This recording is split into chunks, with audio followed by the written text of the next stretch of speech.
Hello, welcome to the Factorologist. Today we will explore 8 facts about the beautiful Marilyn Monroe. Number 1. Marilyn Monroe's stage name came from a Broadway star. Marilyn Monroe had several different names before adopting her legendary stage name, and you might even know her real first name thanks to the opening lyrics of Elton John's 1973 tribute, Candle in the Wind. Monroe was born Norma Jean Mortensen in 1926, but her mother and father soon divorced, and she was baptized under the name Norma Jean Baker, her mother's last name. The future actress was known as Norma Jean Dougherty during her brief first marriage to police officer James Dougherty, which began in 1942. More on that below. When Monroe signed her first studio contract with 20th Century Fox in 1946, an executive named Ben Lyon thought there were too many ways to pronounce Dougherty, so the actress suggested Monroe, a last name from her mother's side of the family, instead. Lyon added the first name Marilyn, after Broadway star Marilyn Miller, with whom he had starred in the 1931 film Her Majesty Love, because Monroe reminded him of Miller. The rest is history. Number 2. She was 16 when she got married for the first time. After a turbulent childhood impacted by her mother's schizophrenia, Monroe lived with a series of foster families. When the star was just 15 years old, she became romantically involved with then 20-year-old James Dougherty. Although Dougherty claimed he was uneasy about her age at first, the pair got married soon after Monroe's 16th birthday. The star wrote in her autobiography, My Story, published in 1974, over a decade after her tragic death, that the union brought her neither happiness or pain, adding that she was grateful that it had ended forever her status as an orphan. The couple grew apart when Dougherty was sent overseas as a merchant marine, and Monroe started her modeling career. Their divorce was finalized in 1946, just as she was beginning her ascent to stardom. Dougherty, who married twice more and died in 2005, said he never actually saw any of Monroe's movies in the theater because it was a touchy subject in his second marriage. Number 3. Her first job was building drones. Monroe's late teens coincided with World War II, and at age 18, she started working 10 hours a day for a company called Radioplane, which manufactured small, unmanned aircraft used to drop explosives.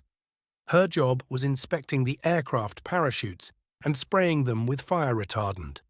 It was here at the drone factory that Monroe got her start in modeling, a career she hadn't considered before. A photographer with the United States Army was assigned to take photos of women in war production, inspired by Rosie the Riveter, and one of those photos, of a smiling Monroe holding a propeller, was published in an Army magazine in 1945. Soon, Monroe became a sought-after model and pin-up girl, and eventually that success led to a screen test with 20th Century Fox. Number 4. She had a close friendship with singer Ella Fitzgerald.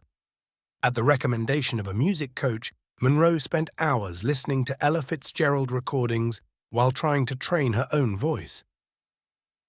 After Monroe first saw Fitzgerald, her favorite singer, perform live in 1954, the pair rapidly became friends, sharing a common bond through their life experiences. A year later, when the First Lady of Song had trouble booking a gig at legendary LA nightclub Mocambo, the owners thought Fitzgerald wasn't svelte and glamorous enough to draw a crowd. Monroe used her star power to step in. She personally called the owner of the Mocambo and told him she wanted me booked immediately, and if he would do it, she would take a front table every night, recalled Fitzgerald. She told him, and it was true, due to Marilyn's superstar status, that the press would go wild. The owner said yes, and Marilyn was there, front table every night. The press went overboard. After that, I never had to play a small jazz club again. Number 5. Frank Sinatra once gave her a dog. Fitzgerald wasn't the only singer with whom Monroe had a close connection. Crooner Frank Sinatra had a deep affection for Monroe, and the pair were close friends for years. Some speculate that the pair dated, perhaps because she stayed at his home for a period after her divorce, from playwright Arthur Miller in 1961. But according to Sinatra's close friend and road manager Tony Opodisano, their relationship never got romantic. Close to the end of Monroe's life in 1962, Old Blue Eyes presented her with a cherished gift, a fluffy white Maltese terrier, sometimes referred to erroneously as her poodle. Feeling cheeky, she named the pup Mafia, or Maff for short. Monroe loved animals and had canine companions throughout her life, including her childhood dog, Tippy, a Chihuahua named Josefa, and Hugo, a basset hound she shared with Miller during their marriage. Number 6. Monroe was supposed to star in Breakfast at Tiffany's. The 1961 film Breakfast at Tiffany's, based on the novella by Truman Capote, is one of Audrey Hepburn's most iconic roles, but the author's first choice to portray the character of Holly Golightly was his close friend Marilyn Monroe. The character's backstory even had multiple parallels with Monroe's own troubled childhood. Marilyn would have been absolutely marvelous in it, Capote once said, after Monroe didn't land the part. She wanted to play it too, to the extent that she worked up 2 whole scenes all by herself and did them for me. She was terrifically good, but Paramount double-crossed me in every conceivable way and cast Audrey. Audrey is an old friend and one of my favorite people, but she was just wrong for the part. Capote would later say that Hepburn did a great job.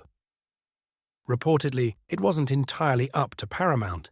Monroe's dramatic advisor, Paula Strasberg, heard about the role and put her foot down. "There is no way she will play that girl," she said.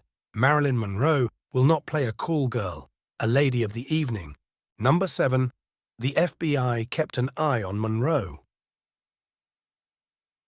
During Monroe's film career, the country was in the throes of the post-World War II communist panic, also known as the Red Scare. Despite this, the star was unabashedly leftist in her political views, and her relationship with her third husband, Arthur Miller, a playwright closely watched for his supposed communist ties, attracted the attention of the FBI. Miller even announced their marriage plans in front of the House Un-American Activities Committee, where he'd been called to testify about his own political leanings and subversive elements in Hollywood. Most of the now public FBI file focuses on Monroe's associations with others, rather than her own activities or views, documenting her social and professional interactions with figures such as Robert and John F. Kennedy. The earliest entries concern her application for a visa to visit the USSR in 1955. It turns out that the Bureau wasn't too worried about Monroe, possibly because they didn't take her seriously. Subjects' views are very positively and concisely leftist, an agent noticed in his report of a luncheon she attended with John F. Kennedy. However, if she is being actively used by the Communist Party, it is not general knowledge among those working with the movement in Los Angeles. Number 8. She had a crush on Albert Einstein. Actress Shelley Winters lived with Monroe for a brief time in the late 1940s, after bonding over their mutual love of politics and spirituality, and the pair grew close, sharing furs, bathing suits, and even a couple of boyfriends. In a 1995 interview with the Los Angeles Times, Winters recounted a story of Monroe's fondness for older intellectual men in particular. "One Sunday, we made a list of men we wanted to sleep with, and there was no one under 50 on hers," she said. "I never got to ask her before she died how much of her list she had achieved, but on her list was Albert Einstein." According to an earlier version of the tale from her autobiography, Winters responded, "Marilyn, there's no way you can sleep with Albert Einstein. He's the most famous scientist of the century, and besides, he's an old man." Monroe shot back, "That has nothing to do with it. I hear he's very healthy." Even after Marilyn's death, Winters says she spotted an autographed photo of Einstein on her piano that read, "To Marilyn, with respect and love and thanks, Albert Einstein." Thanks again for listening, and please subscribe to The Factorologist. Until next time.